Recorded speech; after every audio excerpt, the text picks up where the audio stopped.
City union பேங்க்ல புதுசா அறிமுகப்படுத்திருக்காங்க 5 types of current accounts. Start up, regular, silver, gold, platinum. City union bank. आज के कार्यक्रम के हमारे माननीय प्रमुख अतिथि जी श्रीमान अरविंद नेताम जी, वर्ग के माननीय सर्वाधिकारी महोदय, विदर्भ प्रांत के माननीय संघचालक जी, नागपुर महानगर के माननीय संघचालक जी, उपस्थित विशेष निमंत्रित गण, नागरिक सज्जन, माता भगिनी एवं आत्मीय स्वयंसेवक बंधु,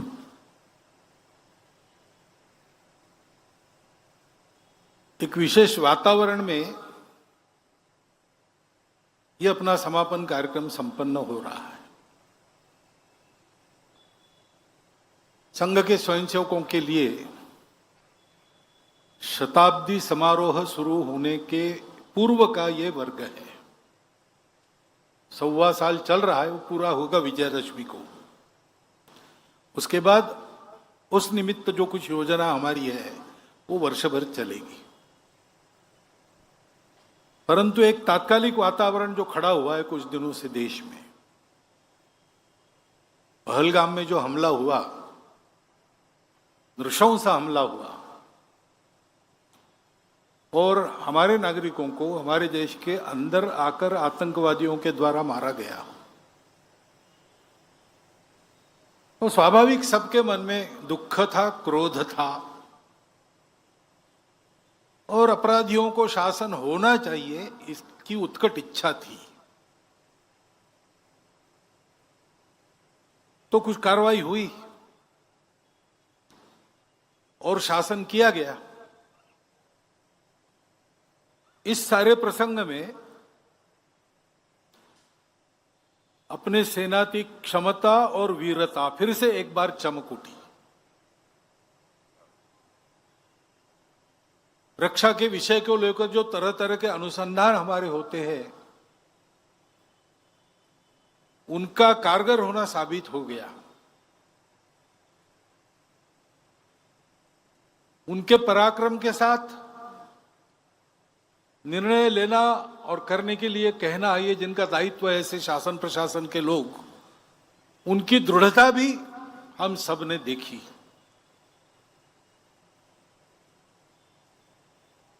हमारे पूरे राजनयिक वर्ग में, सब दलों के राजनयिकों में चिर प्रतीक्षित एक सूझबूझ और आपसी सहयोग, देश के हित में, सारे मतभेद भूलकर इसको भी हम देख रहे हैं. और संपूर्ण समाज ने अपनी एकता का एक बहुत बड़ा दृश्य खड़ा किया है.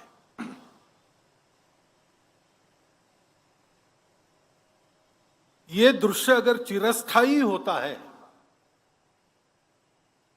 प्रसंग पुराना होने पर फीका नहीं पड़ता और चलते रहता है, तो अपने देश के लिए ये बहुत बड़ा संबल है. और इसलिए देशभक्ति के इस वातावरण में सारे मतभेद जैसे हम भूल गए हैं, आपसी स्पर्धाएं भूल गए, देश के हित में स्पर्धक एक दूसरे का सहयोग कर रहे, ये जो चित्र खड़ा हुआ है वो वास्तव में उत्तम प्रजातंत्र का दृश्य, ये आगे भी चलते रहना चाहिए, ऐसी सदिच्छा हम सबके मन में है. क्या होगा, कैसे होगा, कोई बता नहीं सकता, परंतु ऐसा होना चाहिए, ऐसा तो सबको लगता है. क्योंकि हम ये भी जानते हैं कि ये सब होने के बाद समस्या तो मिटी नहीं. टेढ़ापन जब तक कायम है, द्विराष्ट्रवाद का भूत जब तक मन में कायम है,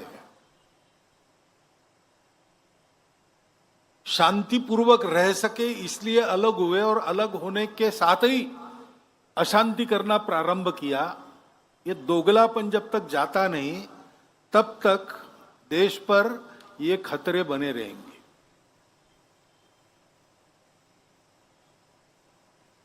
हम देखते हैं युद्ध के प्रकार भी बदले. आमने सामने लड़के नहीं जीत सकते, तो 1000 कट्स की पॉलिसी,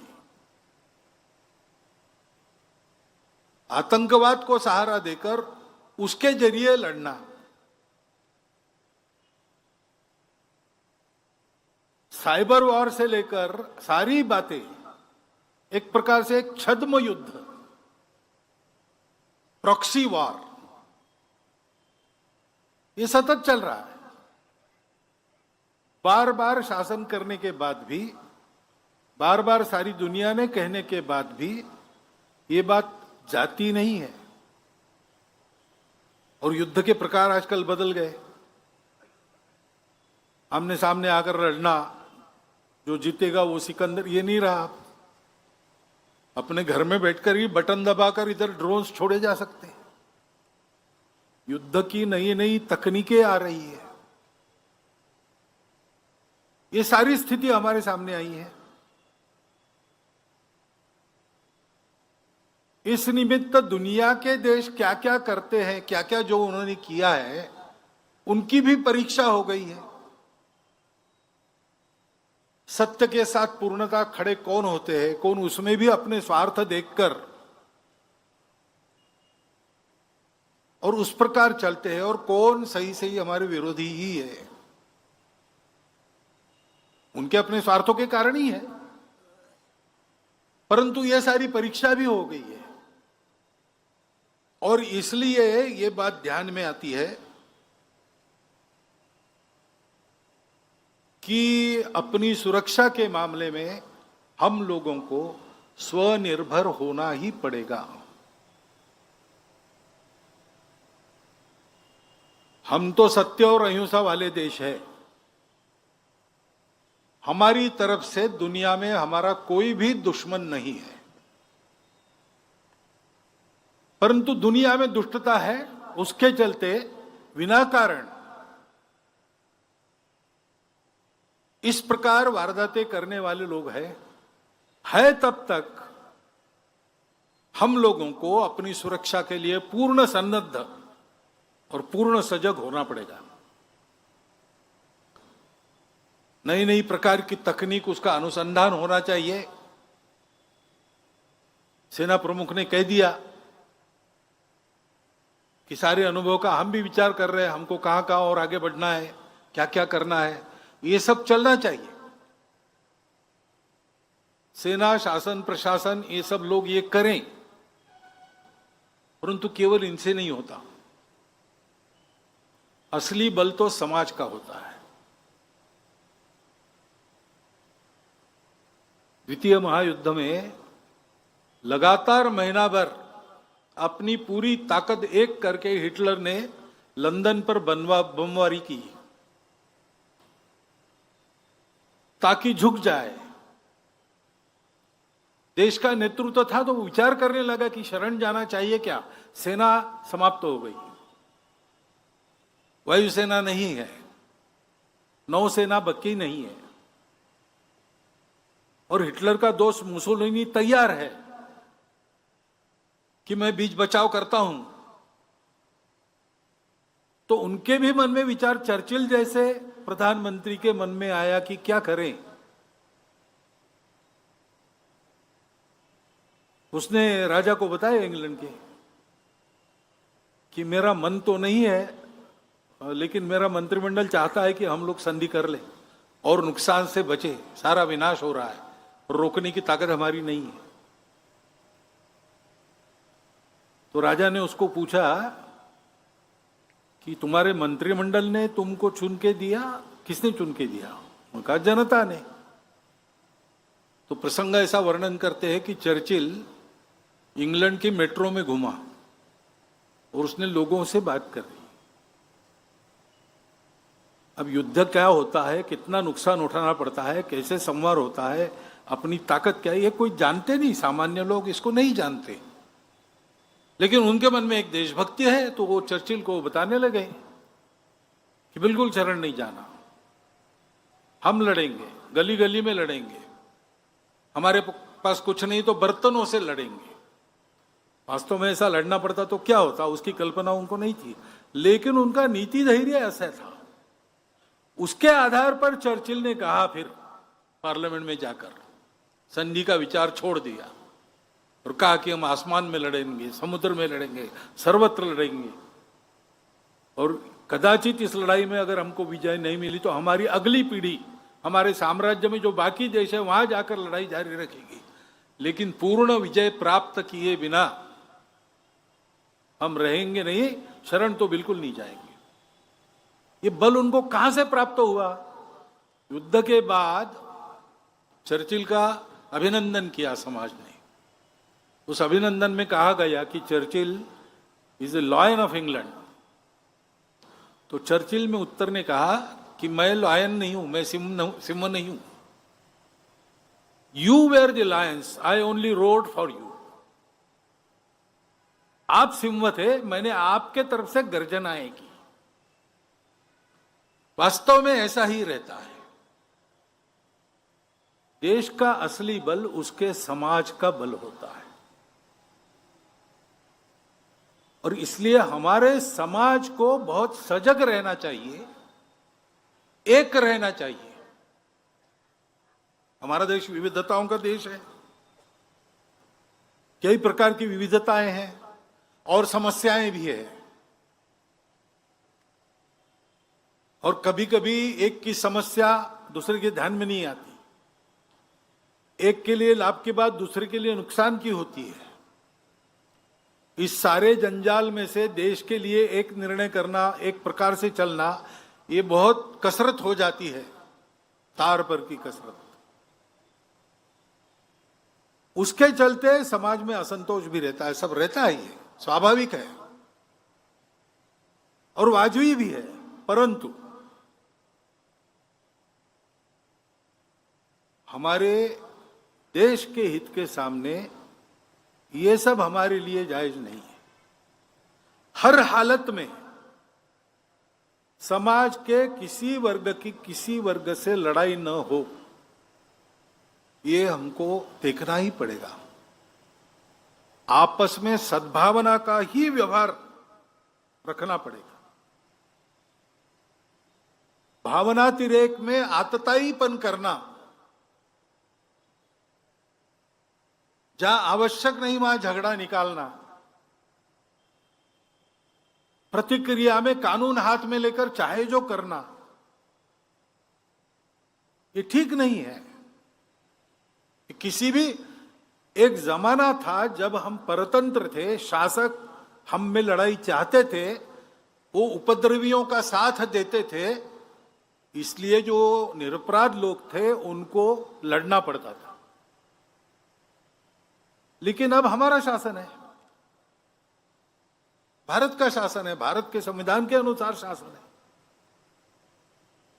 तो समाज का आपस का व्यवहार करते समय हिंसा करना,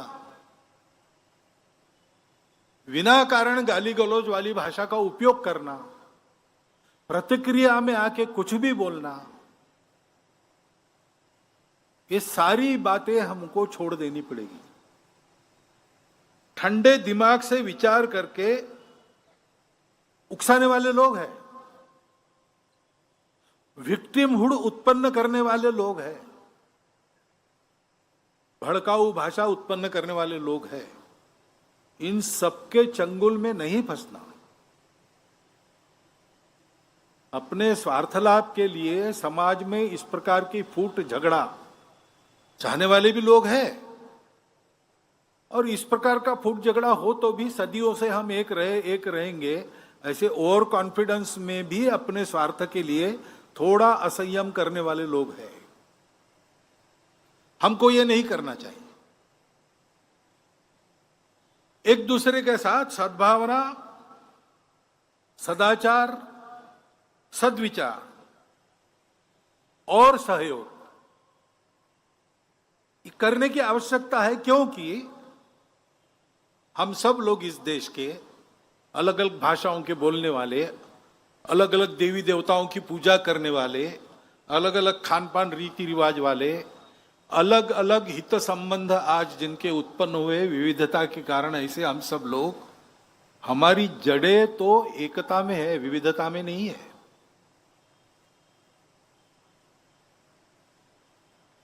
रविन्द्रनाथ ठाकुर ने कहा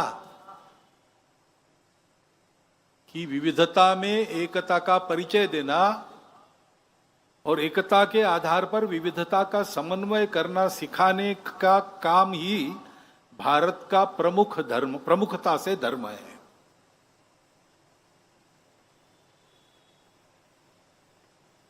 उस एकता में हमारी जड़ें होनी चाहिए, उसका ध्यान रखना चाहिए। बरतना विविधता में पड़ता है, मैं मेरी भाषा बोलूंगा, उस भाषा के प्रति मेरे मन में गौरव भी है, मेरी अपनी पूजा है, वो मुझे प्रिय है। ये सारी बातें मेरी विशिष्टता है, मेरे लिए बहुत प्रिय है, उनका रक्षण करना है, सब करना है, लेकिन इन सब के ऊपर हमारी सबकी एकता है। ये सारी विविधता होने के बाद भी देश के नाते हम एक हैं, समाज के नाते हम एक हैं। एक ही सनातन संस्कृति का प्रवाह हम सबके आचरण को निर्धारित करता आया है। ऊपर की जो बात है सभ्यता की, कपड़े, नाच गाना, भाषा भूषा, भजन भवन, भ्रमण भोजन, वो विविध प्रकार का है, लेकिन जो मूल्य व्यवस्था है वो हम सबके समान है।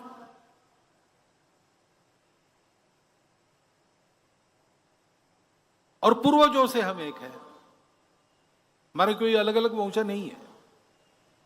ये भ्रम पैदा किया गया है अंग्रेजों द्वारा। हम सब एक है, हमको विविध प्रकार के लोगों को एक नहीं होना है। हम एक है, हम भूल गए थे हम एक है, हमको एक होना है। और वास्तव में सारा विश्व एक है, मानव एक है। उस एकता का भान सारी दुनिया को कराना है। यह हमारे सामने हमारे राष्ट्र के अस्तित्व का, हमारे भारत की नव स्वतंत्रता का, जो 15 अगस्त 1947 में हम स्वतंत्र हुए, उसका प्रयोजन क्या है? उसका प्रयोजन ये है, उसके लिए हमको तैयार होना है।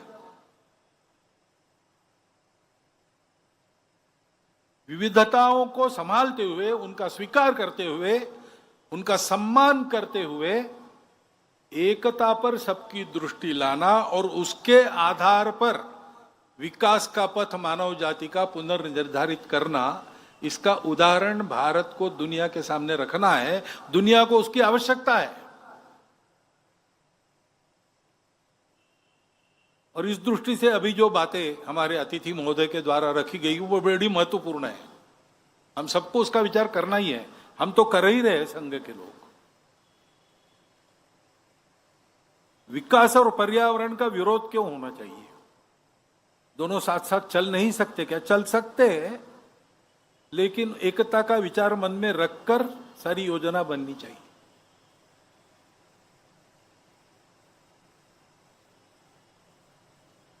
हमारा आदिवासी बंधु हमारा ही समाज है। हमारे समाज में अनेक देवी देवता है। आपने कोड़ की बात करते समय कहा इतने सारे हैं, बराबर है। ये सब होने के बाद भी समाज के नाते हम एक हैं। तो अगर एक समाज है तो आपको यह कहने की जरूरत नहीं कि हमारी मदद कीजिए। संघ का काम ही है, संपूर्ण हिंदू समाज में संघ सबको मानता है। मैं कोड की बात नहीं कर रहा हूं, वो एक अलग विषय है, टेक्निकल विषय है। लेकिन समाज का ये अंग भी हमारा ही अंग है। उसकी समस्याओं में जितनी हमारी ताकत है उतना हम करेंगे। हमारा एक तरीका है। शासन के लिए आपने कुछ कहा, वो शासन के पास पहुंच जाएगा, परंतु शासन अपना काम करेगा। और कैसा करता है आपको ज्यादा मालूम है, आप रहे, इसलिए वहां हमेशा समय लगता है और सभी फैक्टर्स एक साथ बहुत कम बार सोचे जाते हैं। लेकिन हम कहते हैं कि शासन वगैरह इन सबकी ताकत क्या है? समाज की ताकत है। तो शासन प्रशासन में सुनवाई नहीं होती तो क्या बिगड़ा? समाज है। तो पेशा कानून की बात आपने की, उस कानून का उपयोग कैसा करे जिससे समाज में भेद उत्पन्न न हो, कुछ अलग हो रहा है ऐसा किसी को न लगे, और फिर भी पेशा कानून जिसलिए लाया गया वो सारा ठीक हो। इसका उदाहरण आपको देखना है तो विभिन्न संगठनों के माध्यम से हमारे स्वयंसेवकों ने काम किया है, नासिक जिले में काम है, उसको कैसे लागू होना चाहिए इसका एक सुंदर उदाहरण वहां है। मैंने कल आपको चेतराम जी पवार का नाम बताया। बैतूल और आसपास के इसमें भी योजना पूर्वक उस प्रकार का काम चल रहा है, बस्तर में भी होगा। हम है ही, आपको विनंती करने की जरूरत नहीं। मैं कहता हूं आपने आकर हमको एक कर्तव्य बोध दिया है, हम जहां जहां पहुंचते वहां ये सब करते हैं, पहुंच हमारी बढ़नी चाहिए, बस इतनी बात है। और इसलिए जो भी सारी बातें आपने कही उसमें हमारे तरीके से हम जो कुछ कर सकते हैं हम जरूर करेंगे। मतांतरण का विषय है, मतांतरण क्यों होना चाहिए? हम तो ये मानते हैं हमारी परंपरा कि रुचिनुसार मार्गों का वैचित्र्य होता है। रुचिनाम वैचित्र्यात रुजु कुटिल नाना पथयुताम नृणाम एको गम्या। ये सब जो तरीके हैं पूजा के, खान पान के, संस्कृति के, ये अलग अलग है। रुचि प्रकृति के अनुसार, अपनी परिस्थिति के अनुसार, अपनी सोच के अनुसार, ये बिल्कुल स्वाभाविक बात है।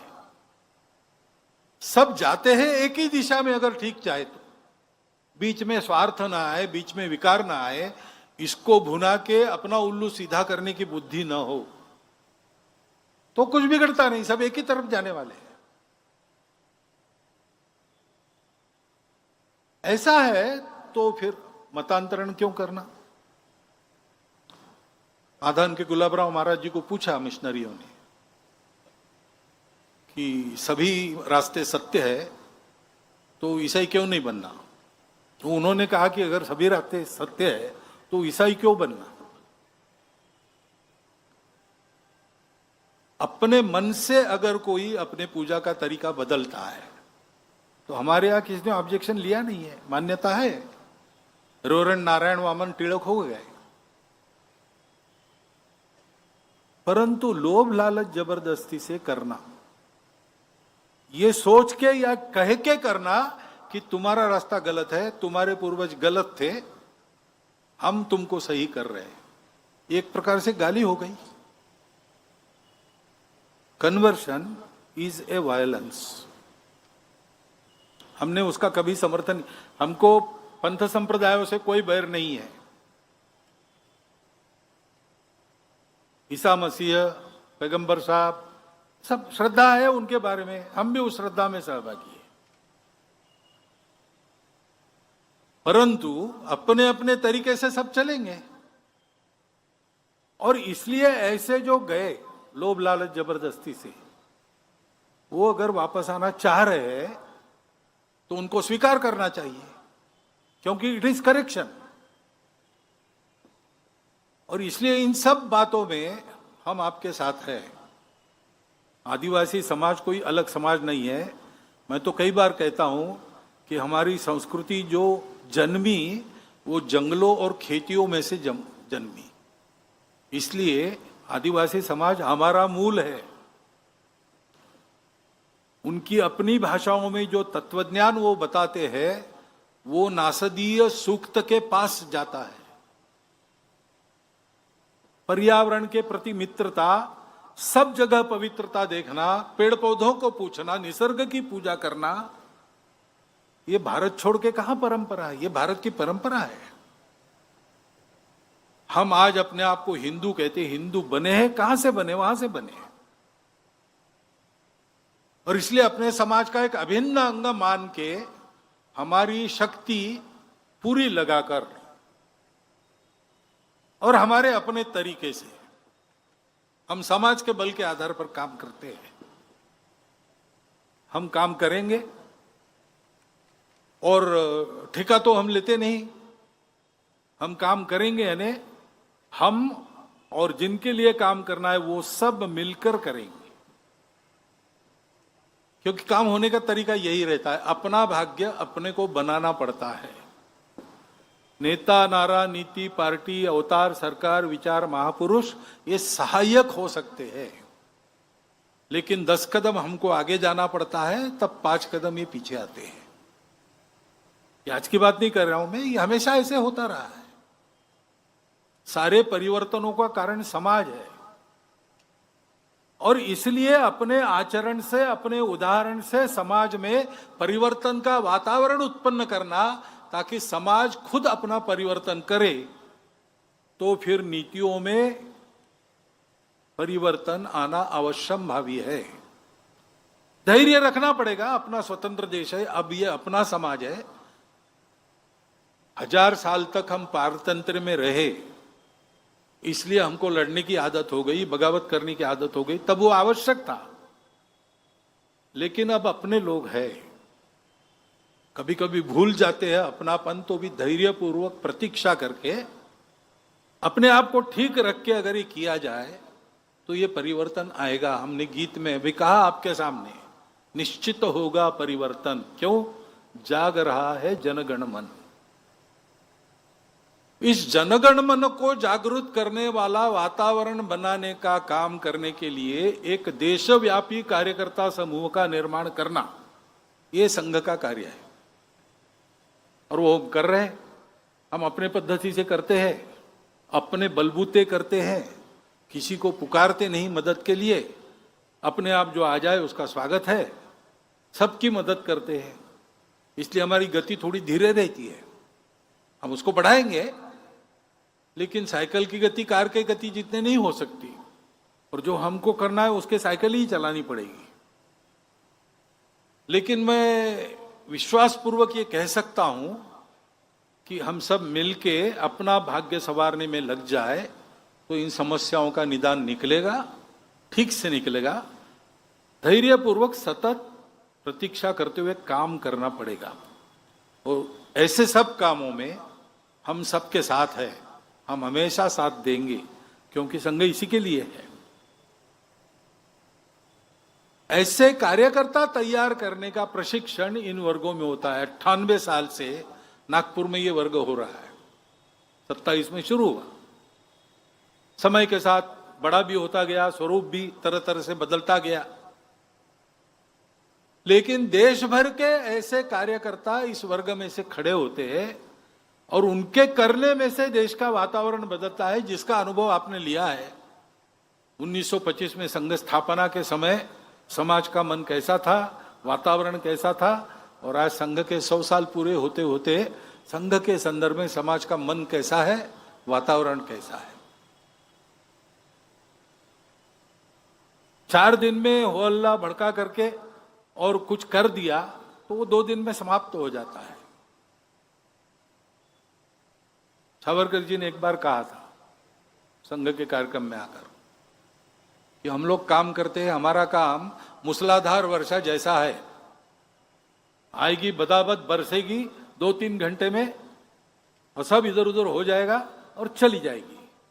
वो पानी भी बह जाता है, वो आर्द्रता भी सूख जाती है, उसका फायदा नहीं होता वृक्षों को, फसल को। आपका काम कैसा है, बूंद बूंद वर्षा होती है, वो जमीन में पड़े बीज को पोषित करती है, सोए हुए बीजों को अंकुरित करती है, और उसमें से फसलें खड़ी होती। संघ का तरीका यह है। इसलिए थोड़ा कभी लगता है कि आपने करना चाहिए, हम करेंगे, जरूर करेंगे, कर रहे हैं। वास्तव में आपने जो सारी बातें कही उसके लिए आपके सामने ही मैंने अपने कार्यकर्ताओं को कहा, हमको अलग से कमेटी बनानी नहीं पड़ती, हमारी कार्यकारिणी सब स्तर पर है, और सौभाग्य से संघ की सब कार्यकारिणियां सक्रिय लोगों की कार्यकारिणी रहती है, नाम की नहीं रहती। तो उनके साथ जैसे मिलना जुलना होगा, बातें आगे बढ़ेगी। तो आपको बिल्कुल डरने की आवश्यकता नहीं, हम सब है, साथ है, और हम सब ये करेंगे। परंतु ये सारे समाज में करना है, और सारे समाज में करना है तो इन बातों को अपने जीवन में चरितार्थ करने वाले, समाज के साथ निरतिशय प्रेम रखने वाले, मन में बिल्कुल भेद न रखते हुए सबको अपना मानने वाले चारित्र्य संपन्न कार्यकर्ताओं की आवश्यकता है। और वही कार्यकर्ता निर्माण का काम संघ कर रहा है। उसका एक नमूना आपने यहाँ पर देखा है।